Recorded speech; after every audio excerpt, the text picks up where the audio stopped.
Have you ever thought to yourself, man, white people really out here wildin', just out here doing Well, this is A Black Person Could Never, the privilege of financial crime.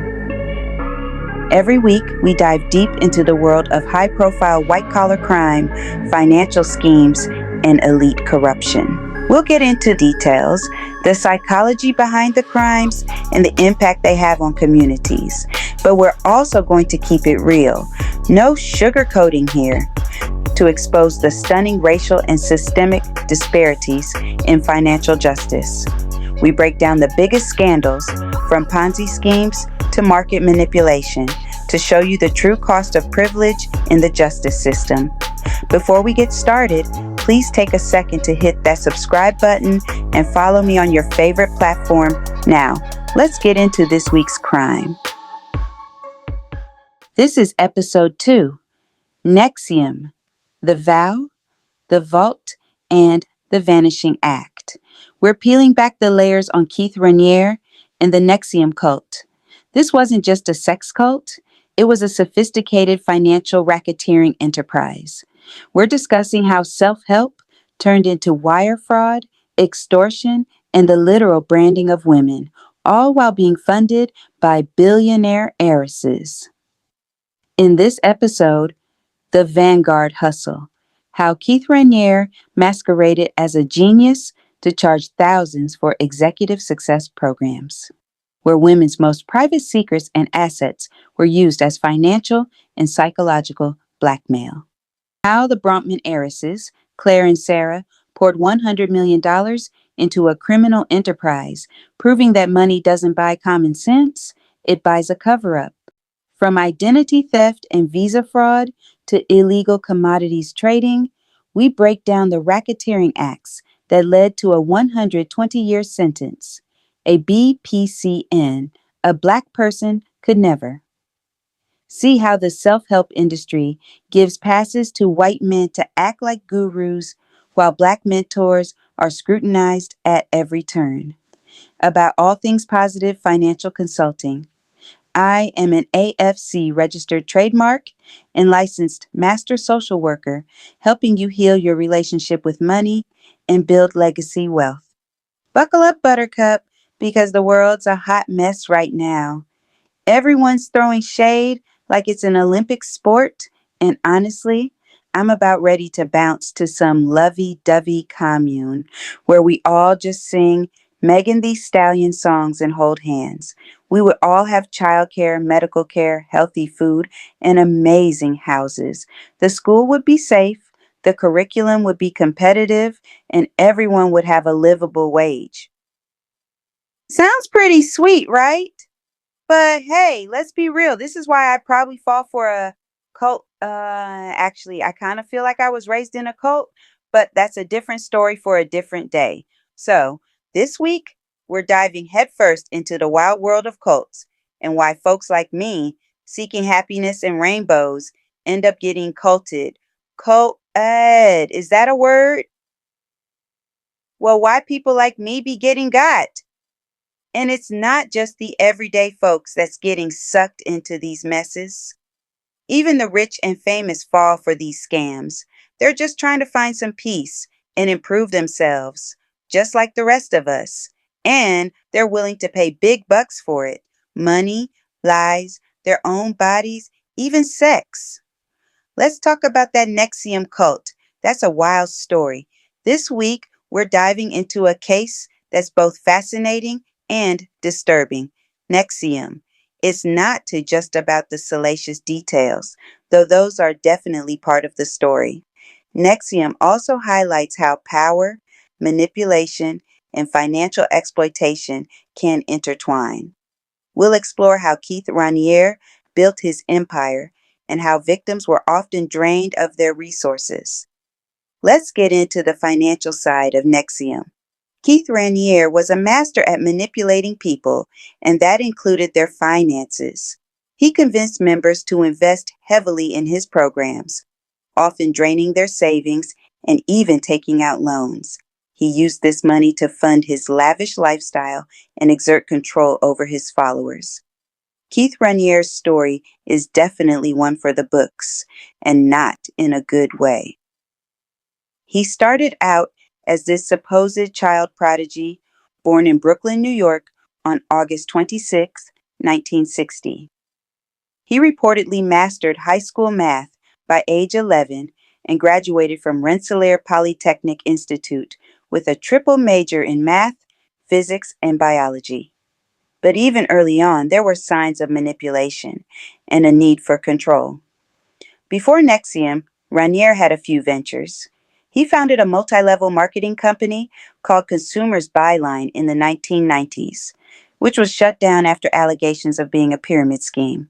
He eventually signed a consent order, agreeing to pay a fine and cease promoting such schemes, though he admitted no wrongdoing. This prior experience showed Raniere's mastery of the MLM/pyramid structure, a model where recruits pay an entry fee, are required to purchase products or training, and only make money by recruiting new members below them. This model became the financial engine of NXIVM. In 1998, Raniere founded Executive Success Programs, or ESP, which he claimed was a self-help organization based on his own philosophical principles. ESP was the precursor to NXIVM, which was founded a few years later. The organization quickly gained a following, attracting wealthy and influential people, including Hollywood actresses. NX Feet, IM, pronounced NXIVM, was founded in 1998 in the Albany, New York area and operated for about 20 years before it was shut down. It was presented as a self-help organization that offered workshops and training programs to help people achieve their personal and professional goals. However, it was actually a cult that used manipulation and coercion to control its members. Raniere was charismatic and convincing, promising members that his programs would help them overcome their limitations and achieve success. The group also offered a sense of community and belonging, which can be very appealing to people who are feeling lost or disconnected. Classic cult leader? Raniere definitely fit the mold. He was charismatic and manipulative, using his charm to gain control over his followers. He demanded absolute loyalty and obedience, often isolating members from their families and friends. He also used sex as a tool to control and exploit women within the group. He created an us versus them mentality, claiming that NXIVM was the only path to enlightenment. NXIVM had a complex financial structure. Members were required to pay for courses and workshops, and some were encouraged to invest in other NXIVM-related ventures. It's estimated that NXIVM had thousands of members over the years. NXIVM's financial crimes were extensive, defrauding members out of millions of dollars through high-pressure sales tactics and investments in Raniere's other ventures. Some members were even forced to take out loans or mortgages to pay for courses and workshops. NXIVM wasn't just about self-help workshops. They had a whole system where members moved up through the ranks by recruiting others and paying for more and more expensive courses. The basic ESP courses cost thousands of dollars, but the system involved numerous expensive advanced intensives, workshops, and coaching sessions that members were pressured to take to reach the next level of self-improvement. These courses range from a few $1,000s for introductory workshops to tens of thousands for advanced programs, with intensives costing upwards of $20,000. This financial commitment became a form of leverage. The more you spent, the harder it was to admit you were wrong and walk away, locking you into the group. The organization also had a secret society called DOS, which stands for Dominus Obsequious Sororium, meaning Master over the Slave Women. It was presented as a women's empowerment group, but it was actually a way for Raniere to control and exploit women. Members were branded with his initials, forced to give collateral, like nude photos or damaging information, and coerced into having sex with him. This concept of using collateral was later introduced to enforce loyalty, meaning members who had invested their entire net worth were also under the threat of blackmail, making it almost impossible to leave without suffering public humiliation and financial ruin. NXIVM had a few different symbols. The most common was a pyramid with the letters ESP inside, and the symbol for DOS was a circle with two intersecting lines. Several high-profile figures were involved in NXIVM, including actress Allison Mack, a key figure in the DOS secret society, and heiresses Clare and Sara Bronfman. There were a few things that led to Raniere's downfall. In 2017, a former member, Sarah Edmondson, went to the New York Times with her story, bringing a lot of attention to NXIVM. Around the same time, the FBI started investigating the group, leading to Raniere's arrest in Mexico in 2018. Sarah Edmondson had been a member for years, but things started to feel really wrong, especially with the secret DOS group. She was coerced into being branded with Keith Raniere's initials, pressured to spend large sums on NXIVM courses, recruit others, and was emotionally manipulated and isolated from her friends and family. Keith Raniere was the main one charged, but several others were also involved. Allison Mack was a key figure in recruiting women into DOS and received financial benefits from Raniere. She also had a sham marriage to another NXIVM member, Nikki Klein, which helped Klein with immigration issues. Clare Bronfman, an heiress to the Seagram's fortune, was charged for her role in funding the organization and covering up Raniere's crimes.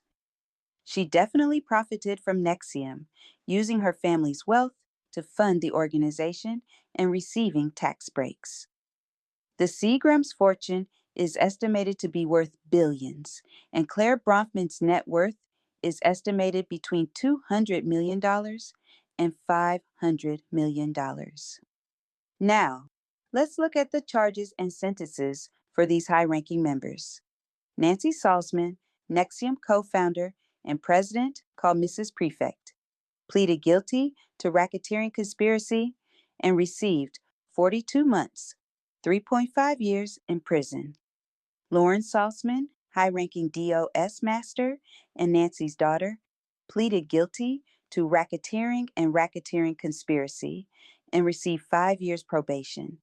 Kathy Russell, NXIVM bookkeeper, pleaded guilty to visa fraud and received 2 years probation. Allison Mack, DOS master and recruiter, the famous actress, pleaded guilty to racketeering and racketeering conspiracy and received 3 years in prison. She was released in 2023. Clare Bronfman, financial backer and executive board, pleaded guilty to conspiracy to harbor an undocumented immigrant for financial gain and fraudulent use of identification, receiving 81 months, 6 years, 9 months in prison. Lawrence Salzman and Kathy Russell received probation due to their significant cooperation with the prosecution against Keith Raniere. Nancy Salzman, despite her cooperation, received a prison sentence due to her high position and the extent of her involvement. Allison Mack's sentence balanced her role as a perpetrator and victim, acknowledging her late-stage cooperation. Clare Bronfman received the harshest sentence outside of Raniere due to her lack of cooperation and use of wealth to obstruct justice. The NXIVM trial was unique because the federal indictment included charges directly centered on the exploitation of the women in the secret DOS subgroup, elevating their status from just members to legal victims of sex trafficking, forced labor, and fraud. At Raniere's sentencing, over a dozen victims bravely stood before the court, detailing the psychological, sexual, and financial abuse they endured. These statements were critical in influencing the judge's decision to impose the maximum penalty. In October 2020, Keith Raniere was sentenced to an overwhelming 120 years in federal prison, essentially a life sentence, for his convictions on racketeering, sex trafficking, and forced labor.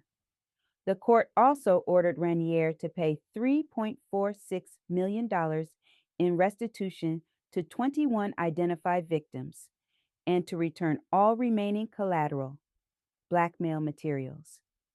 Sarah Edmondson's courage in publicly sharing her story was the catalyst that led to the New York Times expose, the FBI investigation, and the eventual dismantling of NXIVM. Now let's address a common misconception. When we hear about cults like NXIVM, there's often a stereotype that they exclusively target white, wealthy, and educated individuals. But the reality is, cults target vulnerability, a search for purpose, community, success, or freedom from systemic issues, not a specific race or class. In fact, many successful cults have been predominantly composed of people of color, specifically targeting those who feel disenfranchised by mainstream society. Consider the example of the People's Temple or Jonestown.